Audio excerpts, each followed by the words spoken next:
India market invest মাইন্ডসেটে আপনাদের স্বাগত। যারা চ্যানেল নতুন এসেছেন তাদেরকে বলবো প্লিজ চ্যানেলটাকে সাবস্ক্রাইব করবেন, লাইক করবেন, বেল আইকনটা প্রেস করবেন, তার সাথে অল বাটনটা প্রেস করবেন, তার নোটিফিকেশনটা কিন্তু সঙ্গে সঙ্গে আপনাদের কাছে গিয়ে পৌঁছাবে। State bank of India, PSU ব্যাঙ্কগুলোর মধ্যে সবচেয়ে ভালো যদি যেই ব্যাঙ্কটার কথা বলা যায় সেটা হচ্ছে স্টেট ব্যাঙ্ক অফ ইন্ডিয়া। তো আজকের দিনে দেখলে দেখা যাবে কোম্পানিটা যেখানে মার্কেট পড়ছে, কোম্পানিটা কিন্তু এখনও পর্যন্ত 1.78% আফসাইড মুভমেন্ট দেখাচ্ছে। দেখুন স্পাইকটা কিন্তু কিছুক্ষণ আগে এসছে। তো আজকে কোম্পানিটার রেজাল্ট বেরোনোর কথা ছিল, রেজাল্ট কখন 5টার সময় বেরোনোর কথা ছিল 5 PM-এ। তো ডিউরিং মার্কেটে কিন্তু ব্যাংকটার রেজাল্ট চলে এসছে। তো সম্ভবত রেজাল্টের কারণেই কিন্তু এরকম একটা আফসাইড মুভমেন্ট দেখা যাচ্ছে। চলুন আমরা রেজাল্টটা দেখে নিই যে ব্যাংকটার রেজাল্ট কেমন করেছে। আমরা ব্যাংকটার রেজাল্টে চলে এসেছি। তো রেজাল্ট দেখার আগে দেখে নেবো যে কোম্পানি কোনো কর্পোরেট অ্যাকশন দিচ্ছে না। কিন্তু আমরা দেখতে পাচ্ছি কোম্পানি কিন্তু ডিভিডেন্ড ডিক্লেয়ার করেছে। কত টাকা করে? কোম্পানি 13.70 টাকা করে কিন্তু ডিভিডেন্ড ডিক্লেয়ার করেছে। ডিভিডেন্ডের এক্স ডেট রেখেছে কত? 22/5/24 এবং ডিভিডেন্ড পেমেন্ট ডেট দেওয়া হয়েছে 5/6, অর্থাৎ জুনের 5 তারিখে কিন্তু ডিভিডেন্ডের পেমেন্ট ডেট দেওয়া আছে। তাহলে বলা যেতে পারে এটা কিন্তু ইন্ট্রিম ডিভিডেন্ড। চলুন এবার কোম্পানির রেজাল্টে চলে যাই। আমরা ব্যাংকটার স্ট্যান্ডার্ড লোন রেজাল্ট দেখব। 3/23, 12/23, 3/24 একদম সিকোয়েন্স ঠিকঠাক আছে। এবার আমরা কি করব, রুপিস ইন অবশ্যই করণে রয়েছে।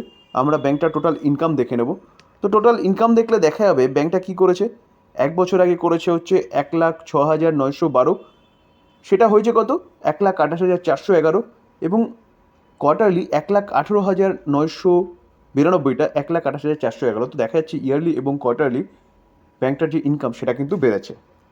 এবার আমরা টোটাল এক্সপেন্ডিচার দেখব। তো টোটাল এক্সপেন্ডিচার দেখলে দেখা যাবে ব্যাংকটা এক বছর আগে কী করেছিল 82,991, আগের কোয়ার্টারে 97,856, এই কোয়ার্টারে 99,664। তো দেখা যাচ্ছে কোম্পানি বা ব্যাংকটার যে ইনকাম যেরকম বেড়েছে সেরকম কিন্তু ইয়ারলি এবং কোয়ার্টারলি খরচাও বেড়েছে।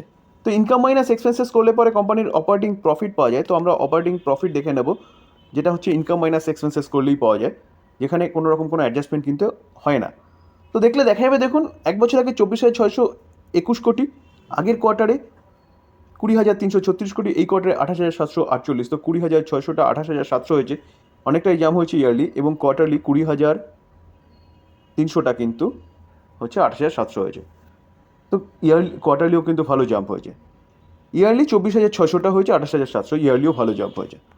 তো এবার আমরা মেন প্রফিটে চলে আসবো। চলুন আমরা মেন প্রফিট দেখে নিই। Net profit for the period যেটা, সেটা দেখলে দেখা যাবে দেখুন এক বছর আগে কোম্পানি কী করেছে যে 16,694, আগের কোয়ার্টারে 9,163, এই কোয়ার্টারে কিন্তু 20,698।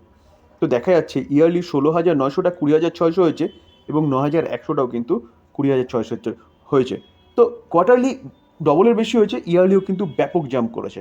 তাহলে বলা যেতে পারে ব্যাংকের যে প্রথম পি দেখলাম সেই পিটা কিন্তু প্রফিট কোম্পানি কিন্তু ভালো করেছে। এবার নেক্সট পি কী দেখব? প্রভিশন, যেটা হচ্ছে ব্যাংক মনে করছে এই টাকাটা এই কোয়ার্টারের মধ্যে আসবে না, বা ধরে নিচ্ছে আসবে না, যেটা কিন্তু প্রফিট থেকে মাইনাস হয়, অপারেটিং প্রফিট থেকে। তো আমরা যদি প্রভিশন দেখি, দেখুন অপারেটিং প্রফিটের নিচেই আছে প্রভিশন, যেটা একটু আগে আমরা অপারেটিং প্রফিট দেখলাম, সেই অপারেটিং প্রফিটের নিচেই কিন্তু প্রভিশন রয়েছে। তো সেই প্রভিশনটা যদি দেখি তাহলে দেখলে দেখা যাবে দেখুন এক বছর আগে ছিল কত?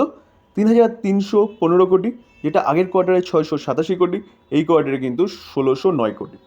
তো প্রভিশন কিন্তু ইয়ারলি অনেকটাই কমেছে। এটা একটা ভালো জিনিস। প্রভিশন কমানো মানে কিন্তু যে কোনো ব্যাংকের জন্য খুবই ভালো। কোয়ার্টারলি বেড়েছে কিন্তু ইয়ারলি অনেকটাই কমেছে, 3,300টা কিন্তু হাফ হয়ে গেছে বলতে পারে। এবার আমরা কি দেখব? NPA. NPA means non performing asset. তো সেই অ্যাসেটটা কিন্তু কোনো পারফরমেন্স করছে না, অর্থাৎ সেটা প্রভিশন থেকে কিন্তু আস্তে আস্তে এনপিএতে আসে। তো আমরা নেট এনপিএ দেখব। তো নেট এনপিএ দেখলে দেখা যাবে ব্যাংকটার এক বছর আগে কী ছিল এনপিএ? 21,466, আগের কোয়ার্টারে 22,408, এই কোয়ার্টারে 21,051। তো দেখা যাচ্ছে এনপিও কিন্তু কমেছে, সামান্য কমলেও ইয়ারলি এবং কোয়ার্টারলি কিন্তু এনপিও কমেছে। তাহলে বলা যেতে পারে যে ব্যাংকটার রেজাল্ট যে দেখিয়েছে না, ফাটাফাটি রেজাল্ট দেখিয়েছে। তো কোয়ার্টার 4-এর যে রেজাল্টটা আমরা দেখলাম সেটা কিন্তু যথেষ্ট ভালো রেজাল্ট করেছে ব্যাংকটা, যার জন্যই কিন্তু এরকম একটা আপসাইড মুভমেন্ট এই পড়তে থাকা মার্কেটেও দেখা গেছে, যদিও বা সেই প্রফিটটা অনেকটাই নিচে নেমে আসছে। ঠিক আছে, দেখুন কোম্পানি ভালো পারফরমেন্স করেছে লং টার্মের জন্য। বেস্ট কোম্পানি পিএসইউ ব্যাঙ্কগুলোর মধ্যে, যতগুলো পিএসইউ ব্যাঙ্ক আছে তার মধ্যে যদি বেস্ট বলেন তাহলে হচ্ছে এই এসবিআই। এই কোম্পানি কিন্তু আপনি লং টার্মের জন্য চিন্তাভাবনা করতে পারেন। এক বছরের চার্ট দেখলে দেখা যাবে কোম্পানিটা 42% রিটার্ন দিয়েছে। আমরা যদি 5 বছরের চার্ট দেখলে দেখা যাবে 165%, যেখানে ব্যাংকটার মার্কেট ক্যাপ দেখলে দেখা যাবে কত? 7,31,000 করোড়। যেটা কিন্তু আইসিআইসিআই ব্যাংকের পরেই হচ্ছে এই ব্যাংকটা। যতগুলো ব্যাংক আছে তার মধ্যে বললে থার্ড লার্জেস্ট ব্যাংক ইন্ডিয়ার মধ্যে। তো বেস্ট কোম্পানি, লং টার্মের জন্য আপনি আরামসে এই কোম্পানি নিয়ে চিন্তাভাবনা করতে পারেন বা এই ব্যাংকটা নিয়ে চিন্তাভাবনা করতে পারেন। রেলওয়ে বিকাশ নিগম আজকে দেখলে দেখা যাবে কিন্তু কত পার্সেন্ট এখনও পর্যন্ত 2.41% মাইনাসে আছে। তো মাইনাসে আছে মানে এই নয় যে কোম্পানি খারাপ হয়ে গেছে। দেখুন, মার্কেটে প্রেশার রয়েছে, কন্টিনিউয়াসলি নিফটি সেন্সেক্স নিচে নামছে। নিচে নামার পিছনে ইন্ডিভিজুয়ালি কারণ যদি বলা হয় তাহলে কিন্তু লোকসভার ভোটকেই বলা যেতে পারে। কারণ কি, এছাড়া কিন্তু আর কোনো কারণ খুব একটা দেখা যাচ্ছে না। মানুষ প্যানিকে কিন্তু কী করছে, হচ্ছে প্রফিট বুকিং করছে বা সেল করছে বলতে পারেন। তার পাশাপাশি আরেকটা কারণ যদি উদ্ভাবন করতে হয় তাহলে বলা যেতে পারে যে বিভিন্ন নিউজ থেকে উঠে আসছে, যেটা এক্সিট পোল ঠিক বলা চলে না, জাস্ট অনলি ফর 3টে কোয়ার্টার হয়েছে। তো সেরকমই নিউজ পাওয়া যাচ্ছে যে কি, যে প্রেজেন্ট গভর্নমেন্ট হয়তো মেজরিটি নাও পেতে পারে বা পেলেও খুব মার্জিন কমে পেতে পারে, এরকম একটা নিউজ কিন্তু উঠে আসে, যার জন্য মার্কেটে এরকম একটা প্রেশার দেখা যাচ্ছে লাস্ট 3-4 দিন ধরে। তো এই কোম্পানিটাকে নিয়ে কিন্তু একটা ভালো নিউজ পাওয়া যাচ্ছে। চলুন নিউজটা কি সেটা দেখি। স্যার, আরভিএনএল আজকে কিন্তু সাউথ ইস্টার্ন রেলওয়ে থেকে আরেকটা অর্ডার বিট করেছে বা অর্ডার পেয়েছে। দেখুন, আজকে 9 মে, আজকেরই কিন্তু এই নিউজটা।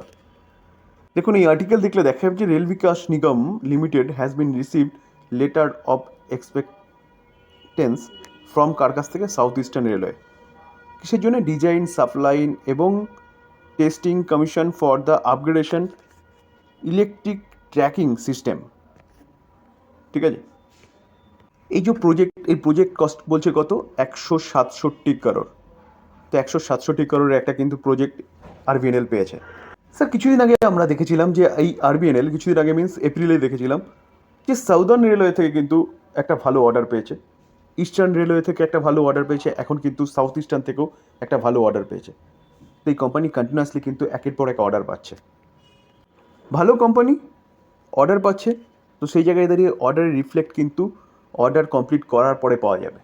তো এই কোম্পানি নিয়ে চিন্তাভাবনা করতে পারেন। আজকেও কোম্পানিটা কিন্তু এখনও পর্যন্ত দেখাচ্ছে 1.56% কিন্তু নিচে আছে।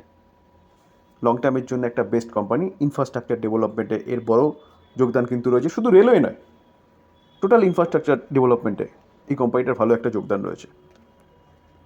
স্যার, মুথুট ফাইন্যান্সকে দেখলে দেখা যাবে, দেখুন আজকের দিনে কিন্তু 3% মতন পড়েছে। যদিও বা এই পড়াটা না 3% ছিল না, এই পড়াটা কোনো এক সময় কিন্তু 9% চলে গেছিলো। মার্কেট ওপেন হওয়ার সঙ্গে সঙ্গে কোম্পানিটা নিচে চলে এসেছিলো এবং সেখান থেকে কিন্তু একটা কামব্যাক দেখা গেছে।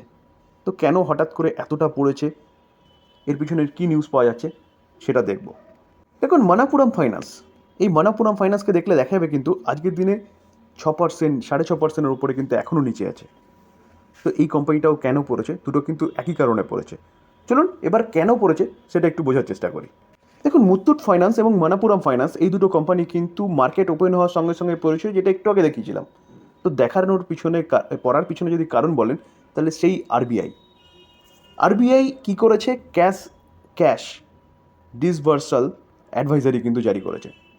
সেই অ্যাডভাইজারিটা কি, যে এই ধরনের এনবিএফসি যেই সব কোম্পানিগুলো কি করছে, গোল্ড লোন প্রোভাইড করছে, সেই সব কোম্পানিগুলোর ক্ষেত্রে বলা হচ্ছে যে 20,000 টাকার ওপরে বেশি ক্যাশ কিন্তু দেওয়া যাবে না। অর্থাৎ আপনি গোল্ড লোন নিতে যাচ্ছেন, আপনাকে ক্যাশ 20,000 টাকা পর্যন্ত দেওয়া যাবে, এর বেশি দেওয়া যাবে না। তাহলে কি করতে হবে, সেটা কিন্তু ব্যাংকের অ্যাকাউন্টে ঢোকাতে হবে, সেটা আইটি ডিপার্টমেন্টের নিয়ম অনুযায়ী। তাহলে কি হবে, তাহলে কিন্তু আপনার ক্যাশটা যে আপনার কাছে যাচ্ছে সেইটা কিন্তু গভর্নমেন্টের জানতে পারবে। এটা কেন করা হচ্ছে, দেখুন ইনকাম ট্যাক্স ডিপার্টমেন্টের নিয়ম অনুযায়ী কিন্তু এই গাইডলাইন্সটা জারি করেছে যে 20,000 টাকার ওপরে কিন্তু ক্যাশ দেওয়া যাবে না, 20,000 টাকা পর্যন্ত ক্যাশ দেওয়া যাবে। তো কিছুদিন আগে কিন্তু আমরা দেখেছিলাম কি আইআইএফএল ফাইন্যান্সকে একটা ব্যান আরবিআই লাগিয়েছিল। কি লাগিয়েছিল, যে কোম্পানিটা আর গোল্ড লোন প্রোভাইড করতে পারবে না যতদিন না পর্যন্ত ফার্দার আরবিআই তাদের পারমিশন দিচ্ছে। তো হঠাৎ করে কেন এরকম একটা অর্ডার আরবিআই জারি করেছিল, কারণ আইআইএফএল ফাইন্যান্স তার যা ভ্যালুয়েশন, অর্থাৎ গোল্ড নিয়ে গেলে তার যা ভ্যালুয়েশন সেই অনুযায়ী কিন্তু ভ্যালুয়েশন বের করে হচ্ছে তার থেকে কম, এরকম একটা তাদের রুলস আছে, সেই অনুযায়ী কিন্তু তারা হচ্ছে লোন প্রোভাইড করে। কিন্তু আরবিআই বলছে যে এই যে আইআইএফএল ফাইন্যান্স যে কোম্পানিটা লোন প্রোভাইড করে, সেই কোম্পানিটা ভ্যালুয়েশনের থেকে বেশি লোন প্রোভাইড করছিল। কিসের জন্য? হচ্ছে কোম্পানির ইন্টারেস্ট থেকে ইনকাম বাড়ানোর জন্য। তো স্বাভাবিকভাবে সেখানে কোনো হচ্ছে কাস্টমারের টাকা, যেই টাকাটা হচ্ছে আইএফএল ফাইন্যান্স হচ্ছে গোল্ড লোন প্রোভাইডারকে দিচ্ছে, তার টাকাটা কিন্তু কোথাও রিস্ক চলে যাচ্ছে, কারণ রিকভারির জায়গা কিন্তু নেই। কেননা আপনার 100 টাকার গোল্ড এনেছেন, 100 টাকার বদলে 120 টাকা দিয়ে দিচ্ছে। তো সেই জায়গায় দাঁড়িয়ে 20 টাকা কোথাও যেন একটা রিস্ক ফ্যাক্টর থেকে যাচ্ছে। তার জন্যে কিন্তু আইএফএল ফাইন্যান্সের কাছে এরকম একটা বিধিনিষেধ এনেছিল হচ্ছে আরবিআই। তো সেই ধরনের কার্যকলাপকে রোখার জন্য এবং বলতে পারেন আরবিআইয়ের কাছে বা ইনকাম ট্যাক্স ডিপার্টমেন্টের কাছে সঠিক তথ্য যাওয়ার জন্য এই 20,000 টাকার ওপরে ক্যাশ দিতে পারবে না এই ধরনের গোল্ড লোন প্রোভাইডকারী সংস্থা। তো সেই জায়গায় দাঁড়িয়ে এটা একটা ভালো পদক্ষেপ। কিন্তু এই যে লোন প্রোভাইড করছে, গোল্ড লোন প্রোভাইড করছে, সব কোম্পানির জন্য একটা হচ্ছে খারাপ পদক্ষেপ। কেন কি? কারণ অনেকে কিন্তু ক্যাশই নিতে চায়, ক্যাশ ছাড়া নিতে চায় না, যার জন্য এরকম একটা প্রবলেম বা এরকম একটা গিরাবাট কিন্তু এই মুথুট ফাইন্যান্স বলুন, মানাপুরম ফাইন্যান্স বলুন, এই দুটো কোম্পানির মধ্যে দেখা গেছে। তো স্যার এই যে প্রবলেমটা, এই প্রবলেমটা কি শুধু অনলি ফর হচ্ছে মুথুট ফাইন্যান্সের জন্য? একদম নয়, এটা ওভারঅল কিন্তু বলতে পারেন যে এই গ্রুপের বা এই গোল্ড লোন প্রোভাইড করা কোম্পানিগুলোর প্রবলেম। তো সেই জায়গায় দাঁড়িয়ে শুধু যে বাজে এফেক্ট এর মধ্যে পড়বে এমন ব্যাপার নয়, ওভারঅল সেক্টরে পড়বে, তার জন্যই এরকম একটা পতন দেখা গেছে। তো স্যার ভালো কোম্পানি বিজনেস ভালো করে, আমি মুথুট ফাইন্যান্সের কথা বলছি, মণিপুরম ফাইন্যান্সের ব্যাপারে কিন্তু বলছি না। তো এই কোম্পানি ডিসকাউন্টে পাওয়া গেলে এই কোম্পানিতে বাইরের অপরচুনিটি খুঁজতে হবে স্যার। ভালো কোম্পানি গোল্ড লোন প্রোভাইড করে, শুধু গোল্ড লোন নয়, তার সাথে মাইক্রো ফাইন্যান্স, মর্টগেজ লোন এসবও প্রোভাইড করে। তো সেই জায়গায় দাঁড়িয়ে এই কোম্পানি নিয়ে কিন্তু আপনি চিন্তাভাবনা করতে পারেন, কোম্পানিটা যদি ডিসকাউন্টে পাওয়া যায় বাইরের অপরচুনিটি খুঁজতে হবে স্যার। এই ছিল আলোচনা। যদি আলোচনা ভালো লাগে, যারা চ্যানেল নতুন এসেছেন তাদের বলবো প্লিজ চ্যানেলটাকে সাবস্ক্রাইব করবেন, লাইক করবেন, বেল আইকনটা প্রেস করবেন, তার সাথে অল বাটনটা প্রেস করবেন, তার নোটিফিকেশনটা কিন্তু সঙ্গে সঙ্গে আপনাদের কাছে কি পৌঁছাবে। থ্যাংক ইউ, ভালো থাকবেন।